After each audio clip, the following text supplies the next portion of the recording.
นู่เกมเอาหายเมาคลังนะบะตักบะได้เอาหายเมื่อบองโอนารองจำเมื่อประเทศไทยโดยประเทศจันได้นี่เหม็นจันนี่นะไทยสดมองนี่ผัวไทยเป็นนี่สบายหายตักนะโจกรุบตื้อให้ไอ้บองโอนาคลารองจำไงซาบอไทยอย่าแล้วเสียต่างอ้อเนี้ยนะรองจำมาไทยเล็กตักเนี่ยตั้งไปเตียบพลือตักจะนนบกเมาเพลียมหมองโจภูมิหลังเล็กตีอ้อหมองไปเชี่ยจนเถยจุ่มเลี้ยจันเพลียมช่วยสังครูอัดตอนได้เนี่ยคลาในจวบแกงนั่นเหลือเตียนั่นในขายน้ำประเทศไทยประเทศเนี่ยเมียนอะไรนี่สบายย่ามากรุบตื้อมองไงหายแต่ประเทศเก็บประเทศเนี่ยเมียนะเมียนตักบอโฮฮีหัวชนะมองไงผัวไทยเกจโปรงเปรียดนี่เกี่ยวป้อมเมียนตอนหายกามุยขายนานั่งตักจะนนเป็นหมายุบมันยังคือบกตะโคมาคลังมองบะสเปียนไว้ดักเพลย์ได้ไอ้เอาให้เจจนบารถอัดตอนไว้ใต้ไถสงาให้เนี่ยให้เว็บไซต์ทำเมียนเพียวแต่สจอนั่งในจวบแกนหนังเตี้ยเนี่ยแต่ได้เลยเนี่ยแต่บ้าตังหนูจังจ่อแต่สจอนั่งก่อนจังได้ดั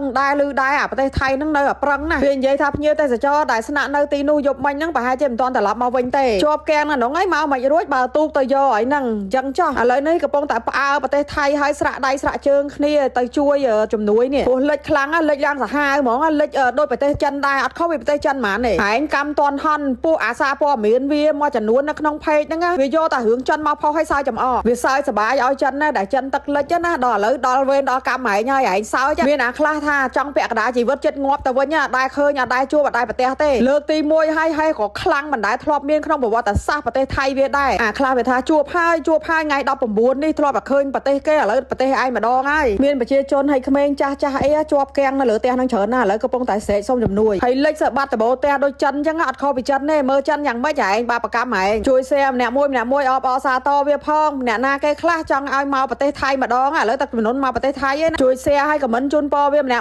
มวยพ่อได้บองปองกับเพลช่วยเสียใจเคียสาวจ้าการปีนเซนไม่ไงดำใบแคมใบปีบองเพลประมวยเนี่ยกรมเนี่ยจีมาเตาจนเจียนมาเลสีเนี่ยบานเลือกพละจ่าประดับยาเฮยหนังปรับเตอไปเจียจนมาเลสีตามมันได้สังคมไทยแจ่ปุยยืนต่างอักเครียชกมาเล่นประเทศไทย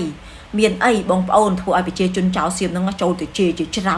ทางแจ่มันดักเมาเต้เมาแต่ใส่ปุไหนั่งก็เตอวิ่งเตอมันดักเนื้อเต้ดาวซาทางแจ่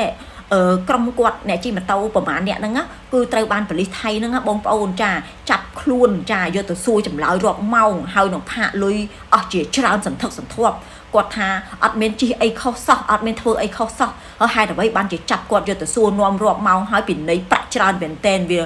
เลือกกำนับจังบองปอนจังก็กรมกวดนั่งเธอกาสับสายตามมันไอสังคมทาจนเจ็ดมาเลสีใบมาเลประเทศไทยเต้โอ้บองปอนปอร์เมียนมวยนั่งเธอไปเจจนเจ้าเสียมโจแต่เจไปเจ้าคลั่งเป็นเต้นจ้า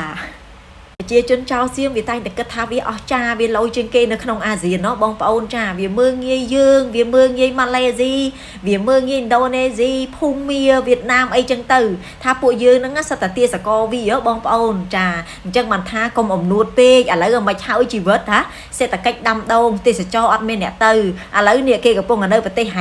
เกขอนแต่ทุนตรอนคลังเป้เกก็ปะห่างจังเอาซ้ำมุกสังเกตไทยเพียรางเจียตู้ตื่นจากคือตายแต่เมืองเย่เรื่องอ้างเจียศาสตร์ดอกไตก็เป็นตายเป็นในบองโอนตระบานประเทศดอกไตก็เมืองเย่หนึ่งเรื่องอ้างสังเกตไทยได้จ้าเรื่องกำปองตายก็กลางในบันไดสังคมแกะตรงจมวยหนังมุกมวดเราบ่อแหนจัดคางเราบ่อเยิงบองโอนจ้าตัวพิซซ่าปอร์เมนข่าวสดอังกฤษบ้านจบสายปีกะในพิโยติสจอเนรีจนเจียไทยมันเนี่ยตระบ้านมันจะบรรทุกชนะใน Airbnb ในติกรองโตเกียวประเทศญี่ปุ่นปะในไซต์มันตัวกาเกาะบรรทุกโดยซาใต้ปัญหาสังเกตโยงตามระยะการเรียบรอบระบอบเนี่ยดำนารูปนี้มันจะเทศนาในขังเลิกบ้านเป็นจะปีแหกพอจอมถากันล้อมว่าเป็นเพียวจนจะไทยจิตราเนี่ยบ้านมันสนาในหายตายแต่บังกอปัญหามันจะจับมันจะหายโดยเจี๋ยการเพื่อเอาโคขาดรอบสมบัติดังซ้ำเพียรในขนมบรรทุกบังกอปัญหาสเตียประปอนตักนังติโยบรรทุกตักมันกรบนังอ่านวัดตามจะบับใบใจสำรามดอกตังรังระบอบประเทศญี่ปุ่นมาจากเตี้ยกับกวาดบานกัดได้บองโอนกวาดตัวกวาดทาเพียวได้กับปงแต่เกาะนั่งเพราะไฮเชียมันเมียนตุ่มหลบอักเคราะห์จากโดยเพียวไทยมนเตะก็เป็นแต่โดยซาแต่ปัญหาระดับได้การล้างจานดองเป็ดเติบกวาดบานสำหรับจัดมันตัวเพียวมองปีประเทศไทยตายมาดองดำใบกาเปี้ยหาในไผ่ใช่กระเตอเนาะในท่าไว้ได้ทลอบแต่เมืองเย่เก๋คือท่าเจ๊แต่ไทยเป็นเตียงอ๋อตายมาดองจ้ายกปุ่มบุ้นไงสองไงไทยติดอันดับโลกอีกแล้วค่ะประเทศไทยจบจำนวนขนาดเล็กมวยลำดับพิภพโลกในอุตสาหกรรมเพลิงเพชรค่ะประเทศไทยจบจำนวนขนาดเล็กมวยลำดับพิภพโลกในลวกเครื่องเย็นดังผลิตเครื่องเย็นค่ะประเทศไทยจบจำนวนขนาดเล็กมวยเลยพิภพโลกแข่งลวยตักใดหนึ่งลวยกับปะทอเกค่ะ សូមអរគុណค่ะនឹងថា GDP របស់ថៃបានឡើងមកវិញណាបងប្អូនចាឡើងពី 1.5 មក 1.9 ចាហើយចង់ជំរាបថាការដែល GDP ថៃឡើងចាវាបំបុកទិញគ្រឿងសព្វាវុធចាឈ្លានពានទឹកដីខ្មែរយើងមកសម្រាប់ប្រជាជនខ្មែរហ្នឹងមិនមែនសម្រាប់តែប្រជាជនខ្មែរដែលធ្វើពហិការទេណាបងប្អូនចាត្រូវចាំថាបើវាសម្រាប់ទាំងអ្នកនាំចូលនឹងទៀតចាកុំភ្លេចចាវាមិនមែនតម្លាក់គ្រាប់បែកមកវារឹងមុខឯងឯងទិញតំណែងអញចូលអញសម្រាប់ហៃណាចាគឺវាសម្រាប់ទាំងអស់ចាសូមទានជ្រាប អាចារ្យថៃវាបានបង្ហោះវីដេអូទាំងអស់នេះដើម្បីបង្ហាញថាវាបានឈ្លានពានទឹកដីប្រទេសកម្ពុជាយើងស្របពេលនេះអន្តរជាតិកំពុងតែចុះមកស៊ើបថៃហើយនៅកម្ពុជាមកមើលថាថៃបានឈ្លានពានទឹកដីប្រទេសកម្ពុជាដូច្នេះហើយសូមបងប្អូនខ្មែរទាំងអស់គ្នាជួយ like ជួយ share វីដេអូនេះដើម្បីឲ្យអន្តរជាតិមើលឃើញថាប្រទេសអាចារ្យថៃកំពុងតែឈ្លានពានទឹកដីប្រទេសកម្ពុជាយកកុងតឺន័រមកពាត់យកដីកម្ពុជាយកបន្លាស់លួសមកពាត់យកដីកម្ពុជាហើយវាបានទម្លាក់ S16 ទម្លាក់ខូចស្ពានខូចសាលារៀន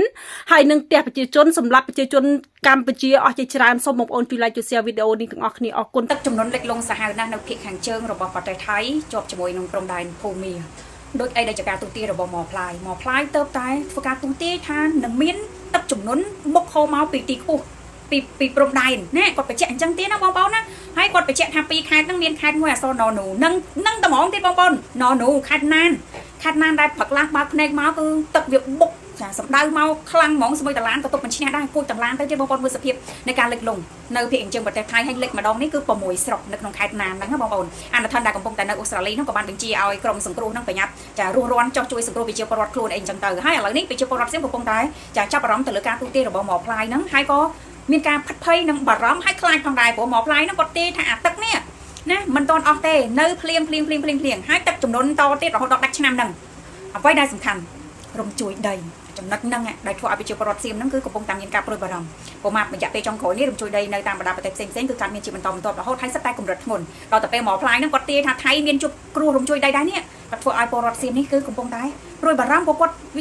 ទាយមកវាឆុតពេកហ្មងថាទឹកវាហូរមកពីទីខ្ពស់វាបុកមកខ្លាំងអីចឹងទៅហើយมันអាចបន្ទោសអ្នកណាបានទេអាហ្នឹងគឺធម្មជាតិ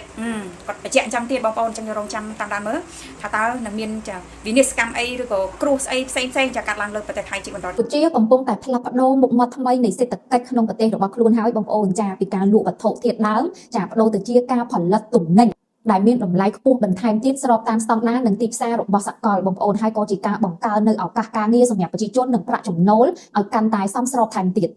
នាព្រឹកថ្ងៃទី19សីហាឆ្នាំ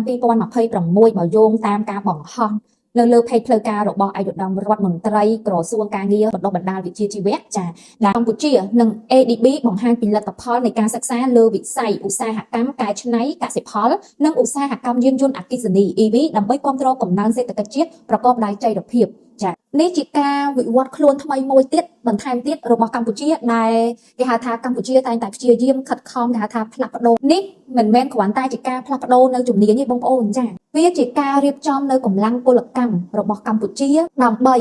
ឲ្យកម្ពុជាអាចឡើងដល់កម្រិតមួយនៃតម្លៃសកលសមស្របនឹងទីផ្សារអន្តរជាតិពេលបច្ចុប្បន្នកំពុងតែមានតម្រូវការហើយក៏ជាផ្នែកមួយនៃការបង្កើនការងារដល់ពលរដ្ឋកម្ពុជាយើងចាពីគេហៅថាជាការងារជំនាញបងប្អូនដឹងហើយថាការងារជំនាញគឺយើងទទួលបាននូវប្រាក់កម្រៃមួយដែលខ្ពស់សមស្របហើយមួយទៀតវាសមស្របទៅនឹងការសម្រេចនៅចក្ខុវិស័យរបស់រាជរដ្ឋាភិបាលនៅឆ្នាំ2050ខាងមុខកាលណាមនុស្សមានជំនាញច្បាស់លាស់វាគួបផ្សំជាមួយនឹងឧស្សាហកម្មទំនើបហើយវាប្រែខ្លួនទៅជាសេដ្ឋកិច្ចបៃតងបញ្ជាក់ថាកម្ពុជាកំពុងតែត្រៀមខ្លួននឹងឈ្មោះទៅការអភិវឌ្ឍសេដ្ឋកិច្ចនៅក្នុងប្រព័ន្ធចាឲ្យសមស្របនឹងចក្ខុវិស័យរបស់រាជរដ្ឋាភិបាលដែលបានកំណត់ថានៅឆ្នាំ2050កម្ពុជាត្រូវតែមានសេដ្ឋកិច្ចពីមធ្យមទៅកម្រិតខ្ពស់ហើយប្រជាពលរដ្ឋកម្ពុជាយើងក៏គាត់បានចាប់ផ្ដើមស្វែងយល់ហើយសិក្សាពីជំនាញមួយកាន់តែល្អកាន់តែប្រសើរស្របនឹងទីផ្សារទាំងក្នុងនិងក្រៅថែមទៀតបងប្អូនចាហើយមួយវិញទៀតសម្រាប់បងប្អូនដែលមិនទាន់បាន follow ឬក៏ share នៅ page ផ្លូវការរបស់ក្រសួងការងារបណ្ដុះបណ្ដាលវិជ្ជាជីវៈឬក៏ page ផ្លូវការរបស់ឯកឧត្តមរដ្ឋមន្ត្រីក្រសួងការងារទេបងប្អូនអាច follow និង share ដើម្បីតាមដានពីព័ត៌មាននៃការវិវត្តវិស័យការងារចាផ្សេងៗដែលពាក់ព័ន្ធពីបងប្អូនដែលធ្វើការនៅក្នុងស្រុកនិងក្រៅស្រុកដើម្បីឲ្យយើងដឹងជាព័ត៌មានអ្នកនយោបាយចេះចាប់ដៃគ្នាបញ្ញវន្តចេះរួបរวมគ្នាពេលនោះជាតិនិងប្រជាពលរដ្ឋជាអ្នកទទួលផលជា กแสดงโดยได้ปกหมายบองปอนบ้านเคยประกาศนโยบายក្នុងប្រទេសកម្ពុជាយើងនាពេលថ្មីនេះហើយគឺការតែងតាំងបងស្រីកឹមមនោវិជ្ជាដែលជាកូនស្រីលោកពូកឹមសុខាជា present ពិសេសរបស់សម្ដេចថាបតីហ៊ុនម៉ាណែតទំនួលសួរថាតើ present ពិសេសនឹងដើរតួនាទីអ្វីនៅក្នុងជួររដ្ឋាភិបាលនិយាយទៅ present ពិសេសនឹងគឺជាអ្នកតំណាងផ្លូវការរបស់ប្រមុខរដ្ឋាភិបាលឬអង្គការអន្តរជាតិដើរតួនាទីនៅលើឆាកអន្តរជាតិនិងនៅក្នុងព្រឹត្តិការណ៍សំខាន់ណាមួយអញ្ចឹងបានន័យថាបងស្រីកឹមមនោវិជ្ជាដែលត្រូវបានតែងតាំងជា present ពិសេសរបស់សម្ដេចថាបតីនឹងទៅថ្ងៃខាងមុខគាត់អាចបំពេញតួនាទីមួយចំនួននៅលើឆាកអន្តរជាតិជំនួសឲ្យសម្ដេចថាបតីបានប្រសិនជាមានការចាត់តាំងពីសម្ដេចថាបតីឲ្យគាត់ទៅធ្វើ present ពិសេសនៅក្នុងព្រឹត្តិការណ៍នយោបាយអន្តរជាតិណាមួយ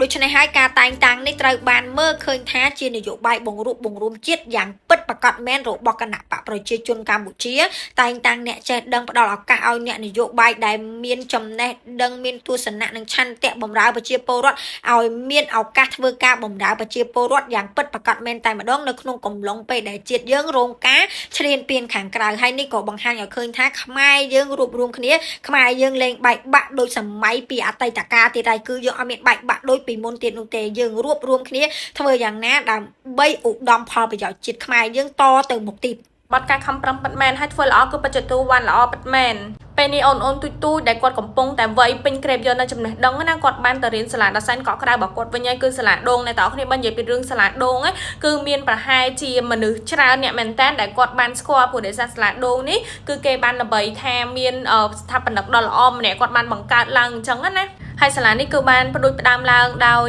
បងប្រុសក្លាហានម្នាក់ដែលគាត់មានចំណេះដឹងជ្រៅជ្រះហើយសំខាន់គឺគាត់មានទឹកចិត្តល្អមែនតើបង្កើតសាលានេះឡើងណាបងប្អូនទាំងអស់គ្នាគឺបងប្រុសអុកវ៉ាន់ដេអ្នកទាំងអស់គ្នាដែលគាត់គឺជាស្ថាបនិករបស់សាលាដងនឹងផ្ទាល់តែម្ដងគឺបានទៅរកគ្រប់វិធីដើម្បី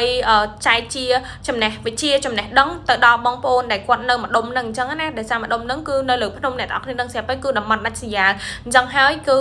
អត់សូវមានសាលាមានអីរៀនទេ